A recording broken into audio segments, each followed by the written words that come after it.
Now exercise 5.2 go question number 5.9. If the third and ninth terms of an AP are 4 and -8 respectively, which terms of AP is 0? 0 चाहिँ कति term चाहिँ हुँदाखेरि n को number चाहिँ कति हुँदा चाहिँ 0 हुन्छ भन्दैछ। बुझ्यो? भनेपछि अब third and nine terms of AP चाहिँ -4 एन्ड -8 भनेपछि रेस्पेक्टिभली भनेको चाहिँ यसको थर्ड टर्म चाहिँ 4 हो,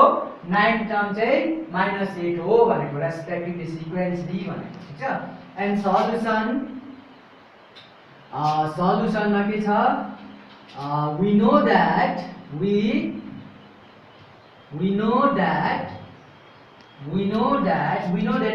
लेख्नु पनि सक्छ मैले we know that लेख्नु सक्छ, it is given that लेख्नु सक्छ। we know that a3 equals to 4 and a3 ले लेख्नु सकिन्छ a plus 2d equals to 4, that is question number 1 and a9 9 term a9 equals to -8 and a9 ले लेख्नु सक्छ a plus 8d equals to -8, that is question number 2. Question number 2. And now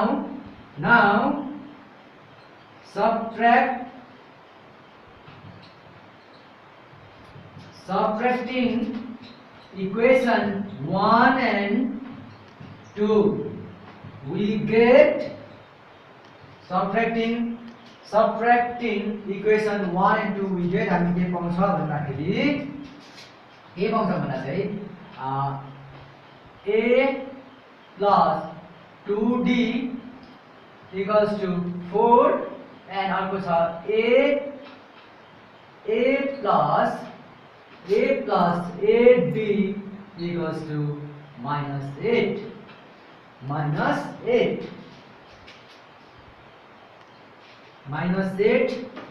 and minus यहाँ हुन्छ, यहाँ minus and यहाँ plus चाहिन्छ, यहाँ plus हुन्छ भनेपछि यो क्यान्सल हुन्छ। किन क्यान्सल हुन्छ भन्दा चाहिँ नम्बर सेम छ ए अनि opposite sign plus minus minus, त्यसैले यो क्यान्सल ओमिट भयो, क्यान्सल भयो। अनि यहाँ प्लस माइनस माइनस हुन्छ, प्लस माइनस के हुन्छ माइनस हुन्छ, -6d हुन्छ। 60 भएपछि equals to plus plus plus हुन्छ भनेर 12 आउँछ। के हुन्छ 12 के हुन्छ 12 and now 12 हुन्छ अनि -6d equals to 12 भनेपछि d equals to 12 by -6, 6 1 जा 6, 6 2 जा 12, d equals to -2, d को भ्यालु कति आयो 2 आयो। यो यहाँदेखि अब यो d को भ्यालु चाहिँ हामीले कुनै पनि इक्वेसनमा 1 होस् चाहे 2 होस् त्यहाँ हामीले के गर्न सक्छ पुट गर्नु सक्छ। आफूलाई कुन इच्छा लाग्छ त्यहाँनिर पुट गर्नु सकिन्छ। putting the value of d in equation number 1, we get हामीले के पाउँछ we get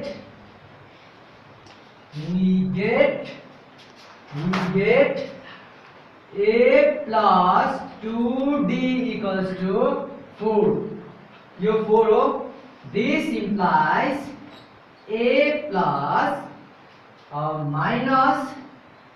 2 into -2 equals to 4 and this implies a plus -4, 2 to the 4 गर्दा -4 आउँछ equals to 4 अनि this implies a के छ यहाँ प्लस माइनस -4 equals to 4 हुन्छ यहाँनिर and minus 4 a minus 4 equals to 4 आयो and हामीले अब के पाउँदैछ हामीले a पाउँदैछ हैन we have to find a. This implies a equals to 4 यहाँ उताको 4 छ यता minus 4 छ उता जाँदाखेरि के हुन्छ plus 4 हुन्छ and this implies a equals to a को भ्यालु 1 आयो अनि d को भ्यालु -2 आयो and अब हाम्रो लास्टमा भनेछ with terms of a piece is 0 कति टर्म्स हुँदा चाहिँ 0 हुन्छ भन्दैछ हैन लास्ट टर्म हुन्छ लास्ट टर्म चाहिँ 0 हुन्छ भन्दैछ हैन भनेपछि now since अब a n equals to a plus n minus d हैन अब यो 0 this implies a n मा चाहिँ के हाल्नु पर्छ 0 हाल्नु पर्छ 0 equals to a को भ्यालु 8 छ 8 plus n को भ्यालु छैन हामीले n with term भने चाहिँ n निकाल्नु छ 2 d को भ्यालु